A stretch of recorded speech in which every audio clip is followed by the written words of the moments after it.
Christian parenting.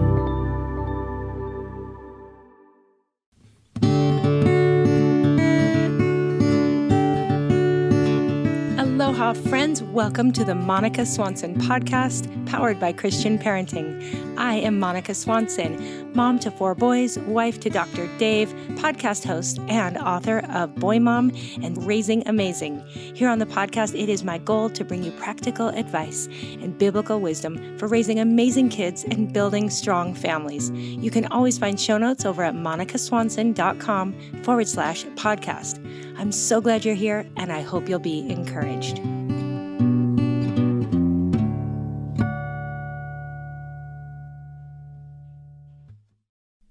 Well, friends, I know that many of you are in the perimenopause or menopause season of life, and those of you who aren't there yet want to know how to best prepare for it when your time comes. Well, I have good news for you. Happy Mammoth, the company that created Hormone Harmony, is dedicated to making women's lives easier, and that means using only science-backed ingredients that have been proven to work for women. They make no compromise when it comes to quality, and it shows. Hormone Harmony contains science-backed herbal extracts called aptogens. And here's the beauty about aptogens. They help the body adapt to any stressors, like chaotic hormonal changes that happen naturally throughout a woman's life. So, Hormone Harmony isn't just for menopause. Any woman with symptoms of hormonal imbalances can take it. But it's perfect for those horrible perimenopause and menopause symptoms that can sometimes put a woman's life on hold. Things like hot flashes and night sweats, racing thoughts and low moods, poor sleep, feeling tired all the time, occasional bloating and gas, and other not pleasant symptoms. Now, there are over 17,000 reviews for Hormone Harmony, so you might want to check it out for yourself. For a limited time, you can get 15% off your entire first order at happymammoth.com. Just use code MONICA at checkout. Again, go to happymammoth.com, use code MONICA for 15% off your entire first order. I hope you love it. Aloha, friends. Welcome back to the podcast. I'm thinking you can probably hear my smile in my voice today just because I'm opening this up thinking about how blessed I feel to get to do this every week. I just adore you guys and appreciate you. And I love sharing amazing guests like we have today. I know you're going to be so encouraged and inspired, maybe a little challenged by today's guest. But first, I also appreciate so much your ratings and reviews on the different podcast apps, your encouraging notes, messages, DMs. I read everything and I appreciate it so much. And today I'm going to share a recent review over from Apple Podcasts.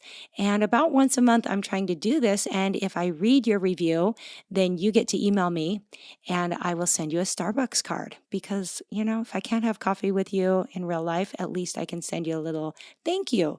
So today I am reading a review from Abigail Squires. She titled it, "If I could give more than 5 stars, I would." God bless you, Abigail. So sweet. And she did give 5 stars. And this is what she wrote. "While I was pregnant with my first son in 2018, God led me to Monica's podcast. I never really listened to podcasts, but wanted to get a little jump start on parenting before I had a baby. I cannot express the amount of gratitude I have toward Monica and the influence and impact she has had in my life and in parenting my now 2 boys. I share her episodes with everyone I can because I cannot pass up the opportunity to share a good thing when I hear it. I look forward to new episodes every week. Thank you, Monica, for using your talents to glorify God and encourage others to do the same. May God bless you and your family." Abigail, thank you so much for making my week. Seriously, what kind words. I'm humbled and so encouraged. And when I read things like this, they just fuel me up to continue to do what I love to do. And I do love this, guys, but there's a lot of work that goes into it. And so reading these ratings and reviews encourages me. It also feeds that algorithm you hear about. It helps the podcast people know that you like the podcast, and then it puts it out there in front of more people. And that is just all a way to bless me and the work I do. Also, I just want to thank you. It's been a while since I've started having more ads on the podcast. I know listening to ads isn't everyone's favorite. I also listen to podcasts, but I just want to thank you for understanding that that is one way you can support me. Obviously, this podcast is free. So just by listening to the ads and maybe even clicking over, maybe trying some of the products, that is one way you can support this podcast. So I just want to thank you so much for that. And now we're going to have an amazing interview with Abbie Halberstadt, who you might know as M is for Mama. She's got a huge following. She's written a couple books. And today we're going to talk from her book, Hard is Not the Same as Bad. And I love this message so much. I really enjoyed getting to know Abbie better. She's been on the podcast before, actually, so I'll link to that in show notes. But you're probably already following Abbie. She's got 10 kids. Hello. She's homeschooled them. She is a powerhouse of a woman, but she has some real encouragement for all of us today. So I can't wait to share this. And you'll find links to her website, books, all the different things, and anything that I want to highlight from this conversation over in show notes, which you can find at monicaswanson.com/Abbie-Halberstadt. Now, if you don't know how to spell that or it's too complicated, just go to my website, monicaswanson.com, click on the podcast link, and you will see her recent episode listed there. That works just fine. Now, before we jump in and listen to this conversation, I do want to make sure you know if you've not listened in a while or you don't get my emails, which I hope you do by now. But this week, yesterday, in fact, we just opened the doors and began going through the launch team for my next book called Becoming Homeschoolers. So some of you might be in that group. I am so excited to do this thing with all of you. But if you're not in that group yet, we are keeping it open for the rest of this week. So you are still welcome to join. Now, the launch team is not just for homeschooling families. You don't even have to want to homeschool. You just have to want to be a part of this and support me in my efforts. Anyone on the launch team gets early access to my book. We're going to have giveaways. I'm going to come on live. We're going to have just great conversations. And I think it's going to be a really encouraging, positive place. So there will be a link to where you can sign up also over in show notes. So again, monicaswanson.com/Abbie-Halberstadt. And you will find links to that also if you're following me on social media, on my email list. It's everywhere. So don't miss it. If you want to be a part of it, this is your week to sign up. The book will release on May 7th. Super excited about that. And just a little side note, if you pre-order the book, hopefully you know any book you pre-order, you're always guaranteed the lowest price because books kind of go up and down in price, right? Well, when you pre-order, the day that the book releases, they charge you whatever the lowest price has been throughout the whole launch season. So it's a smart way to get the very best deal. It also will arrive on your doorstep on the release day of May 7th. So, also, if you haven't seen, there's pre-order bonuses. I'm giving away fun, good, helpful, free stuff. So definitely check out my website and you'll see all the information you need. If you're not following me, get on Instagram at @MonicaSwanson_ and you'll find out everything you need to know. Okay. So I know a lot of announcements, but this is a really exciting season. And I just am so thankful that I get to share it with all of you. So thank you for letting me share all that. Now, I don't want to take any more time because this is a great conversation. Hope you're encouraged by everything Abbie shares as we dive in and talk about why hard is not the same as bad. I hope you're encouraged by this conversation. Hey, Abbie, welcome back to the podcast. Thanks for having me on, Monica. Yes, it is a privilege to get to grab a little time in your very busy life. Now, you've been on with us before. I guess it was when this was the Boy Mom podcast, but you're a mom of boys and girls, and you've got a whole lot going on. So for anyone that doesn't know you, could you just give a quick introduction? Yeah, sure. I'm Abbie Halberstadt. I am first and foremost a sinner saved by grace by Jesus. And if you knew nothing else about me, that's what I would want you to know, that he is good and that his grace is enough. And I also get to be married by the grace of God to a really amazing man named Sean. And together we have 10 children. And people always ask, are they all yours, from the same dad, any multiples, which we do. We have 2 sets of twins. And so, 10 kids in 14 years. Our oldest is 17, will be 18 in May, and our youngest are 3-year-old now, twins. So we have a lot going on always. You do. And because I don't think it ever gets old, tell us about the twins. You've got twins on Right. Yes. bookends, right? So we have a set of identical boy twins. Those are our 3-year-olds, and identical girl twins. Those are our 11-year-olds. And that in and of itself is very unusual because people always ask, do twins run in your family? Like, is it hereditary? And fraternal twins, yes, where you actually have 2 fertilized eggs. But where an egg splits is not, that's just a gift from the Lord. It's not supposed to be hereditary. It's not supposed to happen more likely in one person than another. They've tried to study it and find any kind of like factors that would make someone more likely. I'm sure they exist, but they haven't found consistencies yet. So the fact that I have 2 sets of identical twins, which are spontaneous and don't have to do with genetics or aren't supposed to, or passed down, is kind of crazy. And we actually were pregnant with another set of identical twins. We lost our number 7. So we have number 6 at 8 weeks. And so that's even crazier because we're pretty sure he was identical as well. The easiest way to tell with what's called mono-di twins is that the mono refers to the placenta. The di refers to 2 separate amniotic sacs. So if they share one placenta, it's because your body was preparing to have one baby and then that split and now you have 2. So that's unusual. And then the crazy thing is that they were born on the same calendar day, 8 years apart. So September 24th, we knock out 4 birthdays all at once. Seriously, like that just never ceases to blow my mind. Yeah, That's got to be mine either. wild. You couldn't plan that. You couldn't, which just shows the goodness and grace of God. I love That's it. pretty cool. So fun. It is so great. And I'm just curious, talking twins, was it any easier? Did you feel like you kind of came into it the second time with a little more like, okay, I got this, or was it a whole new ballgame? Well, Evie and Nola were actually pretty easy babies. Having 2 at one time is not easy. It's just not. No, Having no 1 way. at a time, you're brand new, is not easy. That's not the goal. We're not looking for this to be easy. That's right. not why we had kids. Which is what our conversation's all about today. Right.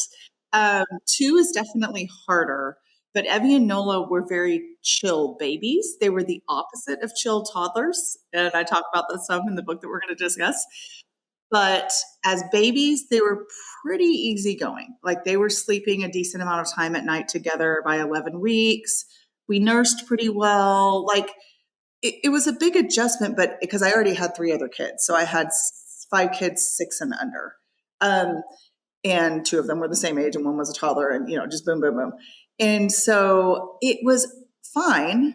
I remember feeling overwhelmed at times, but I remember being grateful that my expectations of that very newborn stage being just utterly overwhelming weren't really met. Well, Titus and Tobias were not easy babies. They were not chill. They did not sleep. And so honestly, I don't know that they threw us for a loop in the sense that it was anything new. It was just a lot of it. Like it was both hands on deck. Like my husband and I were holding passies in their mouths at the same time at night, trying to like keep them in there without falling asleep ourselves, but of course failing miserably, and then they're awake again. So there wasn't much sleep that happened for about 11 months in that case, but we made it. Oh man. And when you're already a little older and tireder and have all these other kids, like, come on. Yep.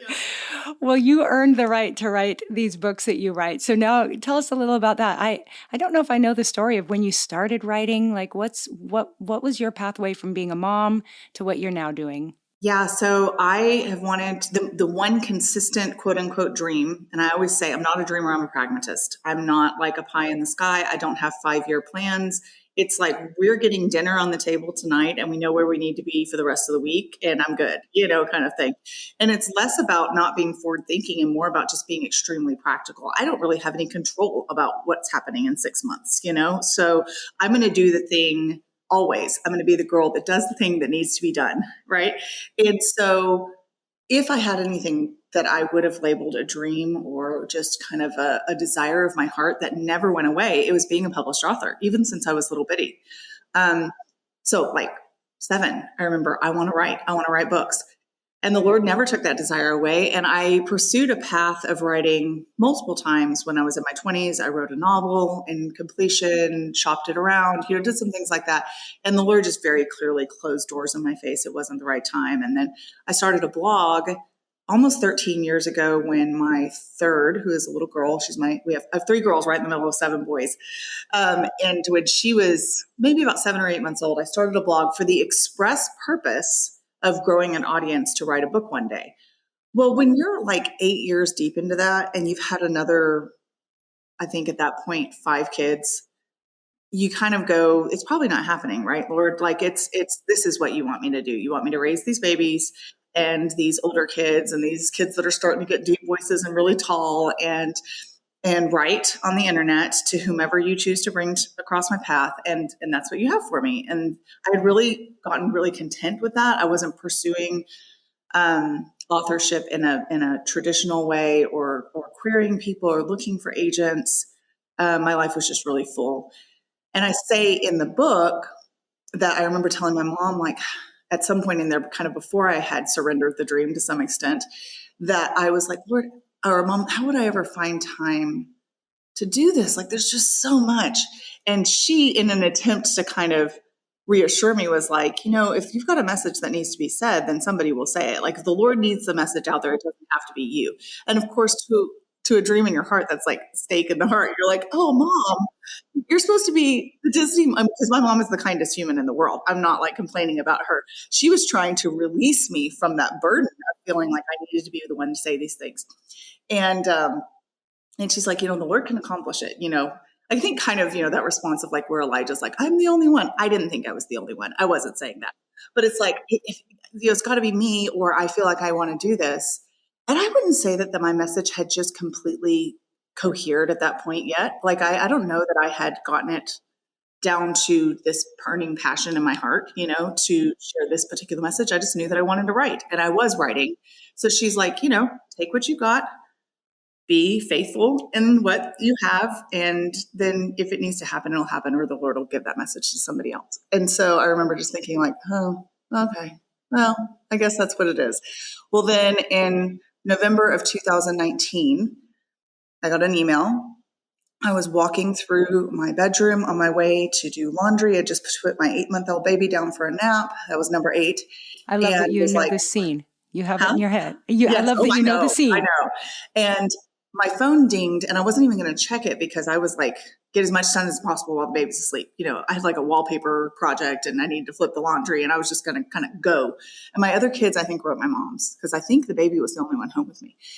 And I saw just like out of the corner of my eye, the notification, and it said something about a publishing house. But you know how it is. You get lots of emails from publishing houses that want you to promote their book. They want to send you a copy. And I was like, that's what it is. But I kid you not, Monica, I had a micro fantasy, 0.2 seconds of what if that's not what it is, And that never turns out to be what's actually happening. It's always that it's a fantasy and not reality. Something in the wording caught my eye, and I opened it, and it was indeed a publisher from Harvest House Publishers asking me if I'd ever thought of writing a book. She'd been following me for years. She had kids at about the same time that I'd been having kids, kind of the same spacing. She herself had been really encouraged by what I was sharing about motherhood, related to me deeply on a personal level, and just wanted to know if I would consider reaching out to them and working with them. And I mean, I just about threw the phone out the window in my excitement and immediately texted my husband, who was on a work trip. And he doesn't usually text back right away because he's on a work trip and he's in the middle of work. But I got an answer in like 2 seconds. It was like, oh my goodness, that's amazing, because he's so encouraging and supportive, and has always said that he thinks that someday that this will happen, even when I think I had lost faith. And so he said, that's amazing. What are you going to do? And I'm like, I'm going to try and play it cool. So I waited probably like maybe an hour, and then it was like, I have thought about it a time or two. Yes. This has entered my mind. What did you have in mind? Kind of thing. And so originally I was going to write the book that you are holding now in your hands, called Hard Is Not the Same Thing as Bad, but they wanted to call it M is for Mama because that's my brand. And I just really felt like that was not the right title for the content of that book. I didn't want people to feel like they'd been bait and switched. And so, but then when they said we need a book called M is for Mama, I was like, well, I can write that book. I have been doing these Q&As. I know kind of what these women need. I know what they're asking for. I know what they're begging for answers for every week, and themes are emerging. I could 100% have enough content for this book to kind of be the gateway There we go, into to the real book I want to write. yeah. So, and Image for Mama ended up being very much so a real book that I wanted and needed to write. It's just really clear that the Lord and his sovereignty made the order of what it was. I've had so many people say, I'm so glad I read Image for Mama first and got my feet wet, because I think I would have not been ready for Hard Is Not the Same Thing as Bad had that not been kind of the order of things. So yeah, the Lord knew what he was doing, shockingly enough, as he always does. Wow. So awesome. I love that story. That's really encouraging. And I know you probably, like I do, hear from people who say, I want to write a book. I think I have a book in me. Yeah. And I love that your story, like mine, didn't start off writing a book. We just did the next thing. Yeah. And with very similar to you, I really had no idea where it would lead. I just thought I'm going to be faithful. And I've told the story. I don't know if I've ever told it on the podcast, but at one point when I was a blogger doing just this, didn't have a large audience or anything, there was a moment where my husband, over a date night sushi dinner, kind of challenged me and was like, so is this a hobby or a job? Like, it's starting to take a lot of time. And my passion kind of rose up in me. And I was like, I feel like I'm doing what I was created to do. And yes, I want to continue to homeschool. I want to be the best wife and mom I can be. But whether I have 10 people or 10 million people reading, I feel like I need to keep writing. And it was in that moment that he looked across the table at me and said, okay, then I'm on board. How can I support you? I love that. And it was the very next blog post I wrote was my first viral blog post. Oh, so wow. I can't help but feel like God was doing something in just bringing us together and getting my husband on board. Yeah. And I think before that, I wasn't in any way not respecting him. He didn't ever tell me not to write, but I didn't feel like he was part of it. It felt kind of like my little sneaky side passion. Yeah. So once he stepped up and said, let me support you, I feel like everything changed. So it changes everything. Absolutely. I dedicated my first book to Sean. I call him Albie. And I said, for you, because you always thought I could. Like he never, it sounds so cheesy. But he never doubted that the Lord could accomplish it. And even in the midst of the unlikely circumstances of having to juggle it, plus motherhood, plus homeschooling, plus all the things that when people hear this, a lot of times they don't respond super well. They're like, well, I mean, clearly you gave something up or whatever. But even with Miss for Mama, interestingly enough, so I signed this contract in November of 2019. I didn't know what was going to happen in 2020. I didn't know I was going to be pregnant with twin baby boys. I did not know that the world was going to shut down. And do you know when I wrote this book? I wrote this book while the world was shut down. And the Lord gave me time to gestate two babies and also gestate this book baby in a way that I was completely unaware would happen. But I like my schedule went down to like nothing. I couldn't teach fitness classes. I couldn't, all these things that were our church shut down for a little while, not for very long.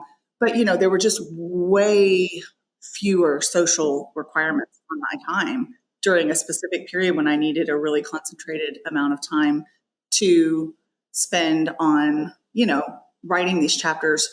And I still feel like my husband has always said, we've built a couple of houses together. I say casually as if that's not an amazing accomplishment on his part, but he is incredible. So when I say I do a lot, but of course he's the builder. And he's really fast. Like he and his dad get in there and they just go. And two guys get a ton done because they're invested. It's our house. They want it done well, that kind of thing. And he says, I feel like you do the same with writing. Like you crank out a ton in a short period of time.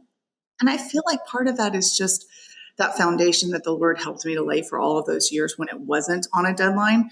You're practicing your craft, you're honing your voice, you're getting so much better at condensing thoughts down into coherent sentences.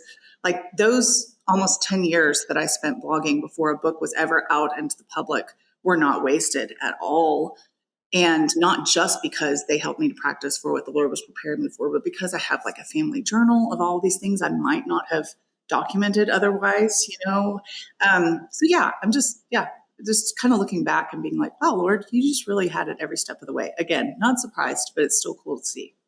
Oh, I love that. And I want to transition and talk about this book, but all of this really leads so well into it. And I guess maybe there is somebody listening who is a writer or dreaming of being a writer. So I hope that this story does encourage you to start writing, whether it's on a blog or in a journal, just be writing. And if the husband factor, that story came up too, maybe your husband's not on board, well, pray and keep being faithful to do the first things first is what I say. I mean, I was 40 years old with 4 kids before I wrote my first blog post, and that was God's timing. And so I say, do the most important things. And so hopefully someone out there is encouraged by both of our stories. But it was during those years that you and I did a lot of hard things, not necessarily hard in the eyes of the world or big, we weren't, well, you were building houses. I wasn't building houses, but I was lonely and I was faithful, and I wasn't always doing a great job, but we were doing the hard things in the home. People listening are doing the same, as well as probably a whole lot of other hard things. So, hey friends, well, after a long and for many of you cold winter, are you ready to bring the spirit of the islands into your home? Look no further than Home Threads, where comfort meets coastal living. At homethreads.com, you can discover a collection inspired by the tranquility of the beach. From breezy linens to stylish coastal decor, they've got everything you need to turn your home into a seaside retreat, and always at the best value. If you haven't been to the Home Threads website yet, you have to go check it out. See their beautiful bedding, everything they have for your kitchen, lighting, workspace, and a gift guide, which has something for everyone on your list. I'm thinking ahead to Mother's Day, Father's Day, anniversaries, birthdays, and more. So visit homethreads.com/Monica and get a code for 15% off your first order. Because whether you're on the islands or dreaming of the sea, Home Threads brings the beach to you. Home Threads, love where you live.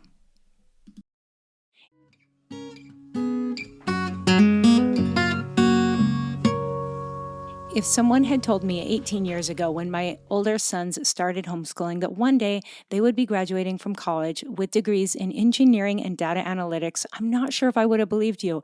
I wouldn't have known how they could learn all those things since those are not my areas of expertise. Well, thankfully, God provided, and we found some great curriculums along the way. And the curriculum that my boys would say most prepared them for their studies was the Shorman math classes found at diveintomath.com. Now, Dive Into Math offers a biblical and historical foundation in their math classes, teaching the why of learning math. They have self-paced courses and state-of-the-art e-learning systems featuring expert video instruction, interactive assignments with auto-grading, auto-recording, video solutions, and Q&A support with Dr. Shorman, which my boys did utilize.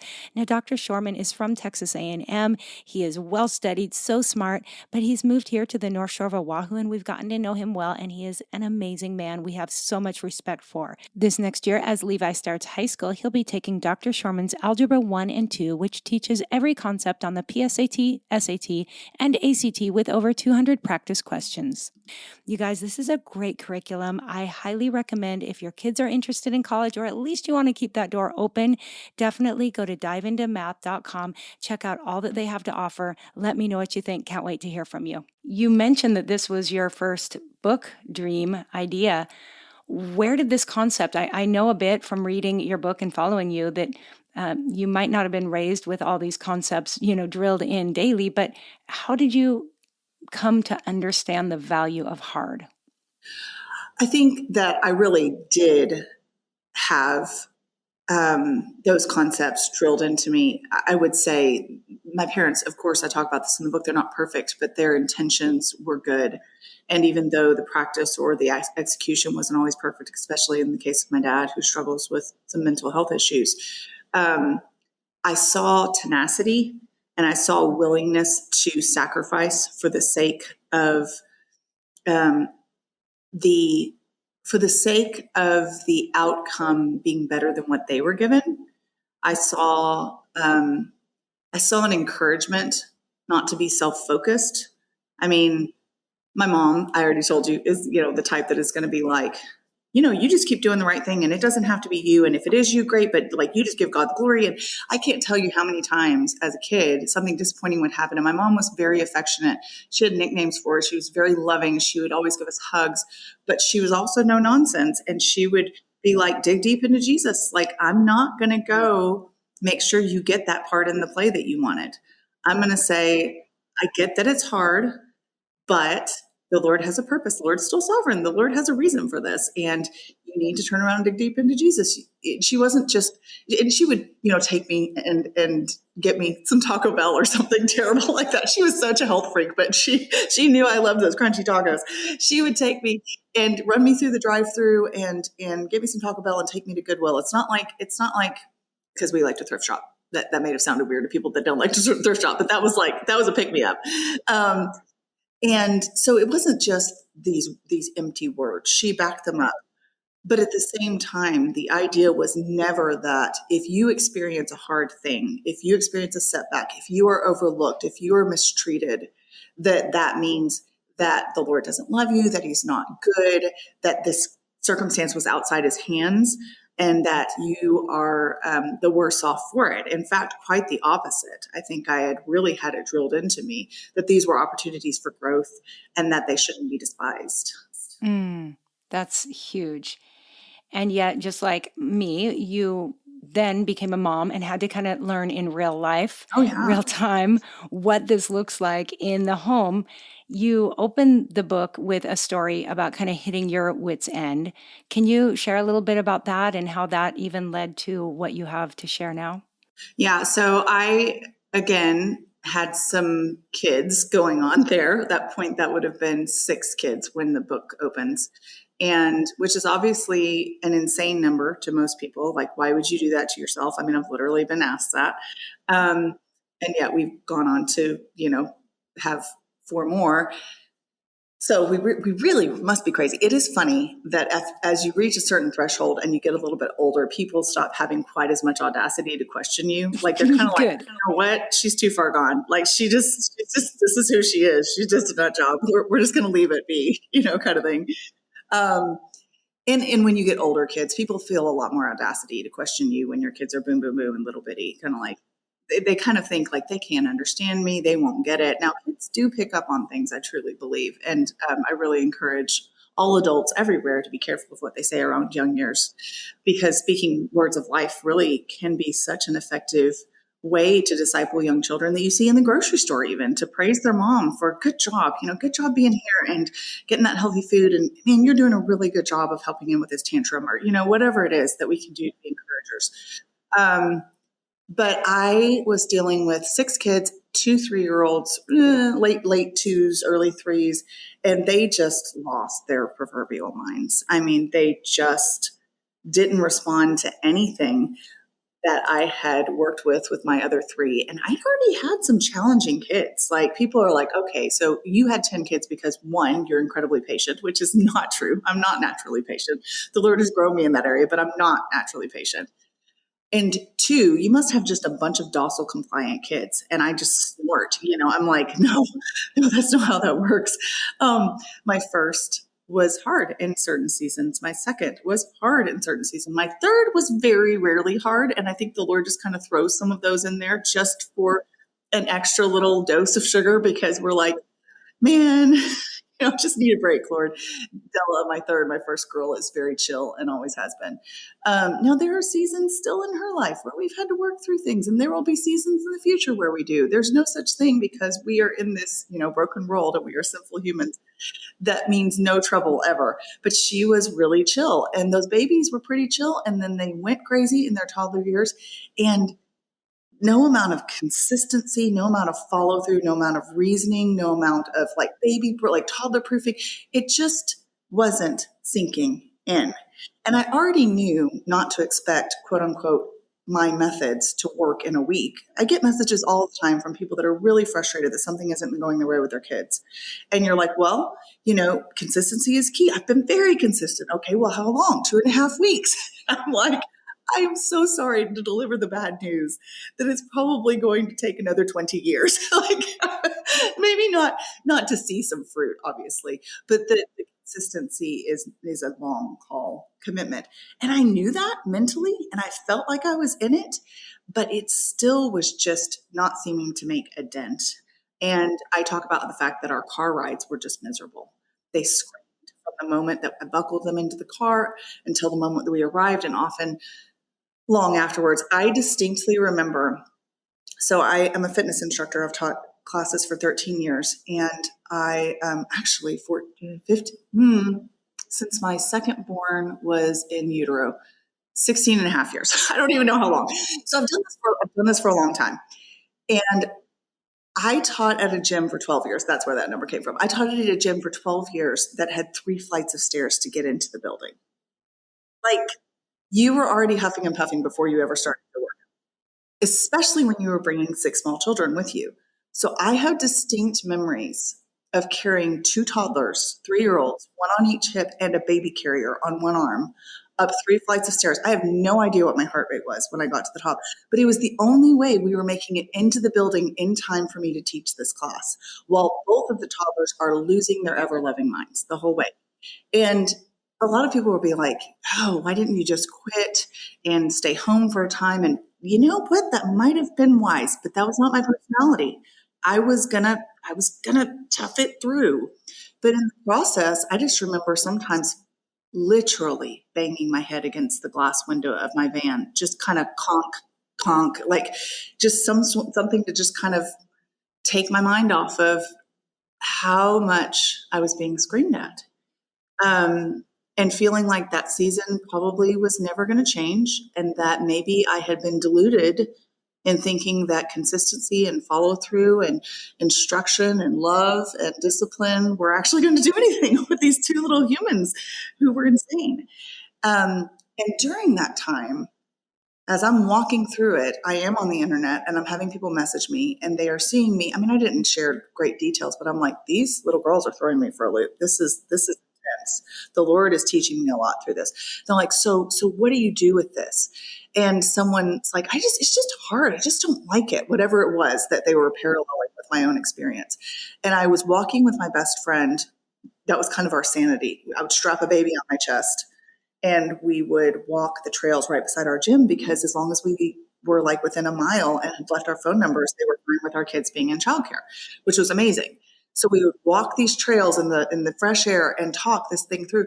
And I remember just looking at her one time in a moment of like kind of exasperation of going through something very hard that was testing my limits of patience and endurance and resourcefulness, and saying, all these people want me to tell them how to go around the hard. But the thing is, hard is not the same thing as bad. Like, I don't enjoy this season that I'm in for the particular reasons X, Y, and Z. But it's not a bad thing that I'm in it. Like, the Lord didn't do this by accident, and I am learning so much. And so she goes, so I said, I don't know what to tell these people. She goes, tell them that. And I was like, ah. So I started using that as a hashtag on social media, and I probably used it for 7 or 8 years before I was ever published. And it just caught on. Like, people, it resonated. It was like this little, like, tiny, like, switch in something in your brain that was like, oh, I have been told, I have been conditioned, I have come to adopt the mindset that if it's difficult, it must be something not worth doing. Um, I see this so much in all aspects of culture, but I really see it in motherhood, because there's just this daily confrontation of our sin and our selfishness and our self-focus and our desire for ease, which a desire for ease in and of itself, I don't think is evil or anything like that. I think it absolutely makes sense. We see Jesus himself in the garden begging to have this horrible thing, like, please don't, not this, kind of thing. And yet his faithfulness, of course, and that's what I talk about in the intro to the book, his faithfulness to follow through on the hardest thing anyone has ever done is the best example of hard is not the same thing as bad that we have in history. And how can I then therefore despise my own version? So good. And I think that's just that perspective shift. Like you said, there's nothing wrong with desiring rest or ease, but Absolutely. recognizing in the moment. And one thing I love in your book is that at the end of each chapter, you have kind of the world's view of hard and the Christian response to hard.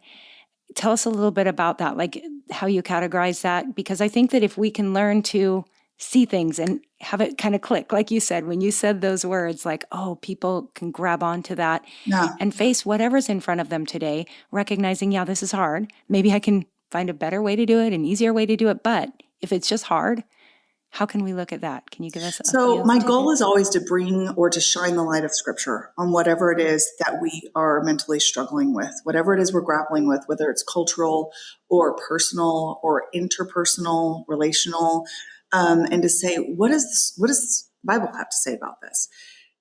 Now, people get very literal and they're like, but the Bible doesn't say anything about twin toddlers, Abbie. So what are you really going to get out of this? And I think that when we renew our mind with scripture, the Lord is faithful to show us those passages that are really enlightening. Like I always love using Galatians 6:9, which doesn't have anything specific to do with motherhood, but don't grow weary at doing good, for in the proper time you will reap a harvest if you do not give up. It's like basically the most encouraging verse ever to every mother that, like reads it.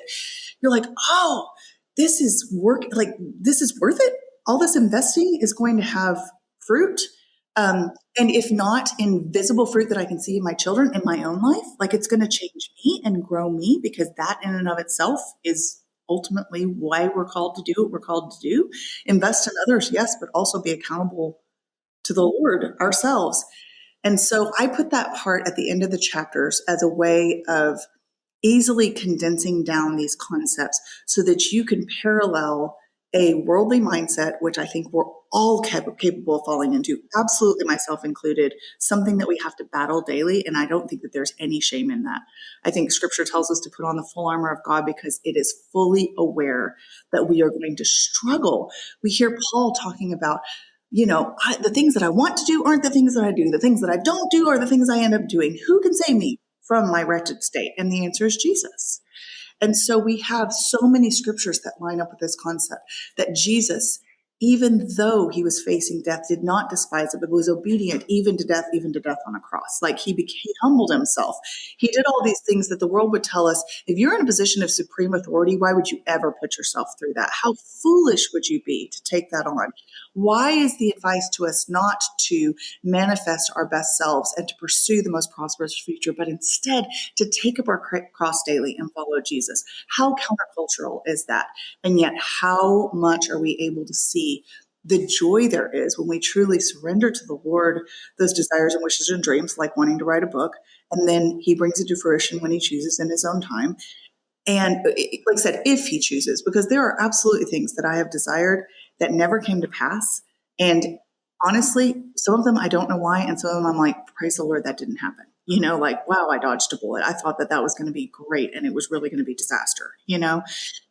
So I put those things at the end. It's called the narrative. And I did it in MS for Mama as well, because busy moms reading lots of words, it's not lots of words, but reading words, it needs to be supported with scripture, and then it needs to be reinforced really quickly. So bullet points to help you go, oh man, that's absolutely how my brain has been working. Or, you know what? I see that all over social media, and I never made the connection that that's what that was. But look what scripture has to say about it. Cool. That helps so much. So that's why I did that. And I also think it's helpful because it helps us recognize. So often when we've seen something enough times, it becomes normalized. Yeah. So by seeing those bullet points, we can go, oh, when we're scrolling and we're seeing something that seems either entertaining, funny, relatable, but it's actually feeding something in us that's really not healthy, not going to be for our good or our family's good, then we can recognize it and be like, oh, wait, that's not truth. So I Right. appreciate, yeah, Yeah. I That's what we appreciate. want to do, is we want to preach what's right and true. That's exactly right. Yes. Okay. Another thing I'd love for you to touch on before we wrap up, and we'll just send people to get the book for themselves. But I love how you talk about the refining, restoring, then back to refining process. I think that's something we could apply whether we've read the book or not today. So can you just give us a little insight into what that is? Well, sure. I mean, the only hard thing in my life wasn't 3-year-old toddlers. And it wasn't the hardest thing in my life leading up to that point. And it hasn't been the hardest thing in my life since. The Lord is in this process of gently and sometimes not so gently chipping away at these things that are keeping us from being more like him. And we are called to follow Jesus. And if we love him, we will obey his commandments. But sometimes we don't yet know what is right and good and true. Maybe we're not mature enough yet to recognize some things that the Lord's calling us to do, which is why we have verses in the Bible, for example, that say, for the person that knows what they should do and they don't do it, for that person it's sin.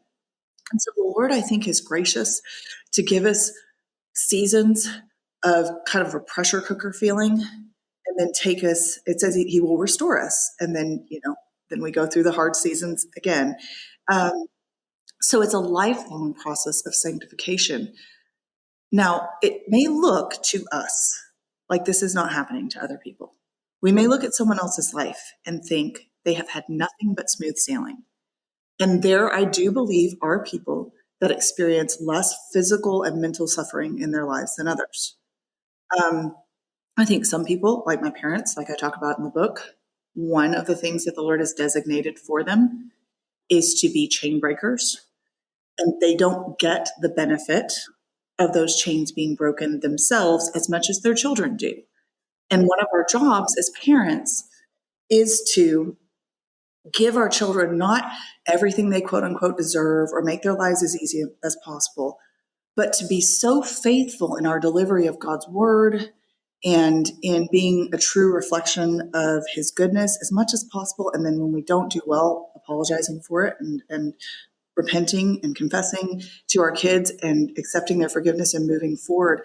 But part of our job is to lay this foundation for them, this legacy. And for some people, that's going to be easier than others. That's why I'm always encouraging people who have boring testimonies like I do, boring, quote unquote, where it wasn't like I was in drugs and I was promiscuous and, I had an abortion and, this litany of things that the Lord saved me from. And yet the Lord has still saved me from so much darkness in my heart.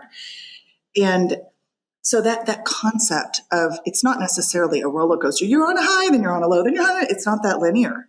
It's more like, don't get so comfortable in the seasons of ease that the Lord has for you that instead of being grateful for them, you resent the times that it will inevitably come where you struggle, because everybody has it, no matter how easy it looks for them. Everybody has it. And also, don't get so convinced of the valley that you're in being the only thing that lasts that you start to despair.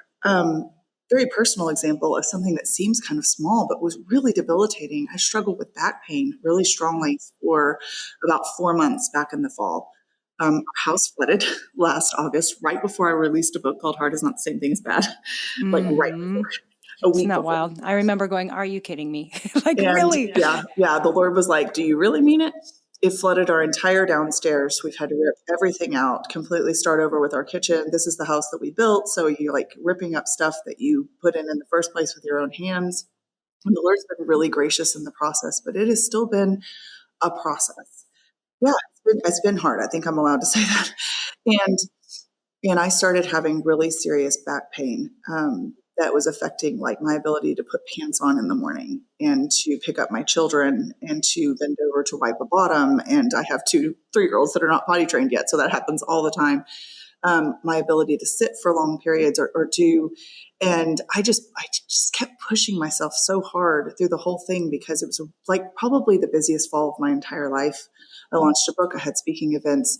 We had to move. We had to renovate a house. We're still doing that. We're not home yet. It was genuinely a lot. And, of course, they tell you so many of your physical symptoms are often a reflection of your stress levels. And at a certain point, I really did think, not necessarily in despair, but almost more like trying to prepare myself reasonably or realistically for the future.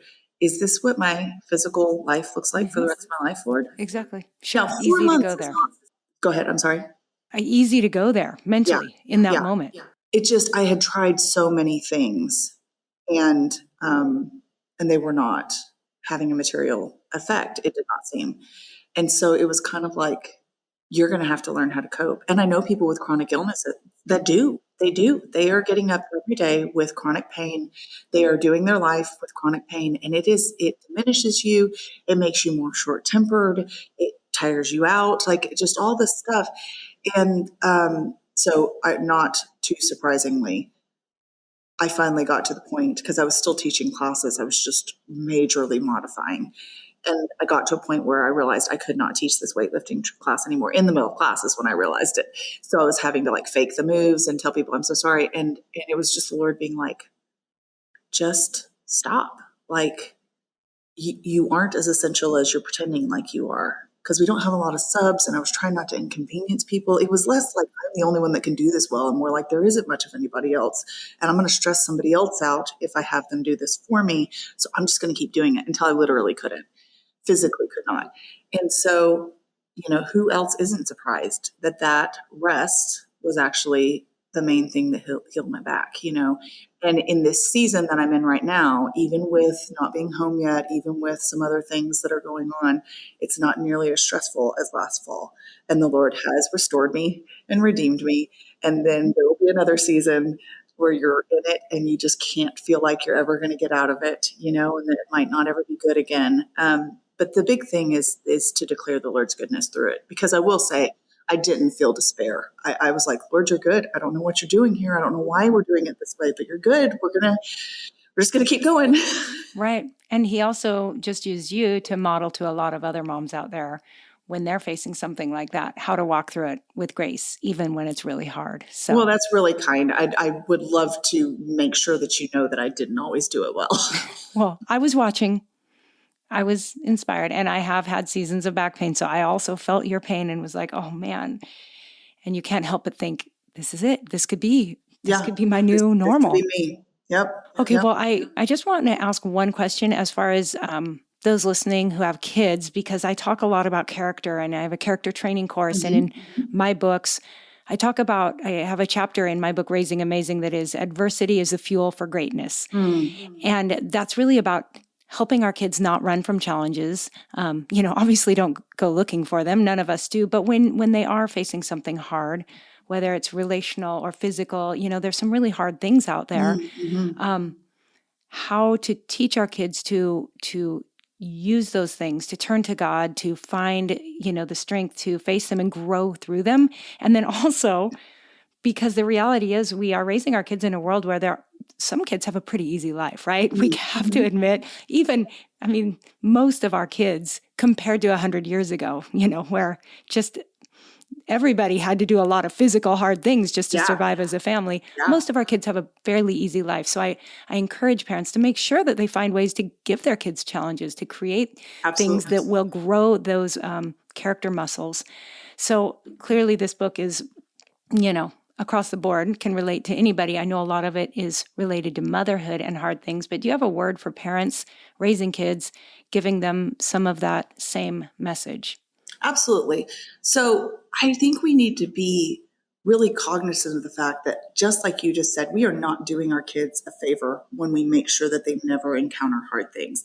And you mentioned, like, we don't go looking for challenges, and I know exactly what you mean. But I would say absolutely go looking for challenges, but don't necessarily go looking for like some form of masochism. Like, and I talk about that in the book because people are like, wait a minute, not all hard things are good. Agree. Just because hard is not the same thing as bad doesn't mean that every challenging, difficult bit of suffering we encounter is actually a good thing. Sometimes we're bringing it on ourselves. Sometimes it's the fallen world we live in. Sometimes it's evil people. Sometimes it's disease, and we're not going to declare that good because the Lord clearly did not create that at the beginning of the world and declare it good. This is a fallen world. And so I think we are absolutely on the same page when we are saying, give your kids opportunities to be uncomfortable. Let them be bored. You don't have to be their cruise ship director. That is just a very basic thing. You don't have to fill your children's lives with entertainment. It's not easy to be bored. You feel uncomfortable and annoyed, but it's certainly not bad to have to become more resourceful, to have to wash your own clothes and learn that process. So I just really feel like there's a lot of opportunities within the home. In homeschooling certainly, but any other family's dynamic as well, to give your kids responsibilities that help them to learn new abilities, new skills. So I have one that's learning to bake, and she's been in the process for a long time. And there have been a lot of messes and a lot of failed recipes. But we are to the point where sometimes I come in from doing a podcast with someone just like I'm doing with you. And there are 3 loaves of baked bread on my counter, and they are delicious. And she's only 11 years old. And I know that that's not an example of something that is truly like strenuous. But learning new things is, like I said, it's uncomfortable. So I think we need to be careful not to rob our kids of that opportunity. 2, maybe this should have been 1. We need to be careful how we're responding to hard things in front of them. We are whining and complaining constantly, and then we're saying, hey, have a good attitude. Go do that hard thing. Our kids are going to see the hypocrisy, and they're not going to respond well to that. So leading by example is huge. And the third thing I would say is, in the process of pouring into our kids biblically, which we are called to do in Deuteronomy 6:6-8, that we're to teach our kids God's way, that we are to impress them upon our children as we walk, as we sit, as we lie, as we stand, which is basically everything that we do, right? That covers all of it. That since we are called to be our children's primary spiritual educators, one of the great things that we have in the Bible is stories of adversity constantly. Whether it's David or Elijah or Elisha or Paul or Jesus or James, and we're talking about people who ended up beheaded, crucified upside down, hiding in a rock because they were going to be burned at on an altar to Baal, like hiding from this crazy king that's trying to kill them. Like, you have so many opportunities to, I think it's Elisa Childers, and I may misquote her horribly, but she was basically talking about how growing up with the Bible, she always respected God's word, but she never thought of it as like applicable to real life. It was something, she said something similar to that. She said it was not until she started looking at these quote unquote stories as histories of people with very real needs, wants, hungers, pains, like emotions, feelings, just like we have, that she realized this is not just an allegory. This is an example to follow. This is an example of the Lord actually showing up in a specific real person's life and bringing victory and bringing change. So being faithful to teach those examples to our children, I think they're there to help us out. Absolutely. And I know you, like we, love missionary stories. Yes. And reading stories to our Yes. kids, even, beyond the Bible. Bible has plenty to last a long time, but there's also some great inspirational stories that can set that example. I always say, I want my kid, I have this like little security that if my kids were to face the unthinkable, put in whatever your unthinkable is, I want them to be able to recall people of the past who have faced even harder and made it through. So good. Yeah, Christian Heroes Then and Now is a series that I always recommend. It's super engagingly written. The stories are just mind-blowingly compelling. I mean, I know that they probably left out some of the parts where these people were real humans, but you come away so inspired and so just in awe of the way the Lord works in regular people's lives. Oh, Abbie, I could talk to you all day long, but I need to let you go. So thank you for your time. There's so much more in the book. Your husband, Raising Amazing. My husband has a word to the dads at the end. People have loved that. I love that your husband contributes at the end of each chapter. So we need those men to be reading, even if it's a little bit. We need men to have good role models. So I'm grateful for both of you. Obviously, you can find this book anywhere books are sold. Mm-hmm. Where can people just jump on and follow you, get in your weekly Q&As, all that? Oh, yeah. So I'm microblogging on Instagram and Facebook. Instagram is at m.is.for.mama. People couldn't read the name. You'll find it easily, though. Yeah, it's easy to find. Should pop up.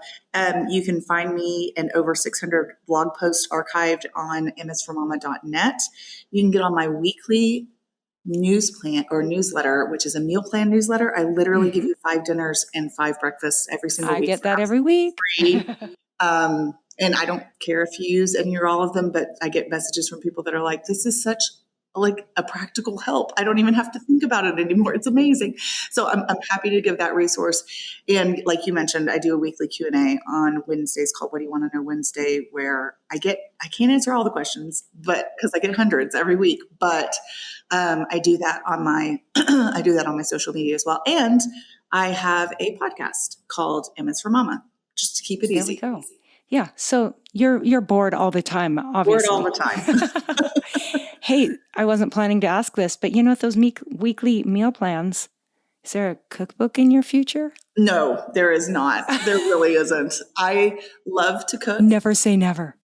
Okay, it's true. It's true. I love to People cook, would love it. and I'm decent at it, meaning I make food that tastes good, and I kind of have a feel for it after many years of doing it. But I don't have a passion for breaking down the process. I get really, even when people are like, do a reel of this, and I'm like, oh, it's too much time. Like, I can't. I get you. My mom taught me to just, kind of dump, feel it out, throw Yeah, in this and that. And so when I post recipes, I'm always like, oh no, I've got to actually give the I amounts know. right. People are like, what are you doing? I'm like, I made it up, okay? Right. So true. Well, Abbie, thank you so much for your time. Love talking to you and just so encouraged by you and grateful for the work that you do. Thank you. Right back at you, Monica. Thank you. God bless and aloha. All right, friends, I hope you were encouraged by that conversation. And again, be sure to go to show notes to get all the links, find the link to the launch team signups and everything else. And you can find show notes at monicaswanson.com/Abbie-Halberstadt. Again, or you can just look for the podcast link over on my website at monicaswanson.com. Okay, friends, thanks for being here. Love hanging out with you every week. Please continue to spread the word about this podcast to your friends and family. And follow along in all of the places. I'm on Instagram at monicaswanson_. All right, say hi wherever you're at. I love to chat with you throughout the week. So God bless you guys. Have a wonderful rest of your week. And until next time, aloha.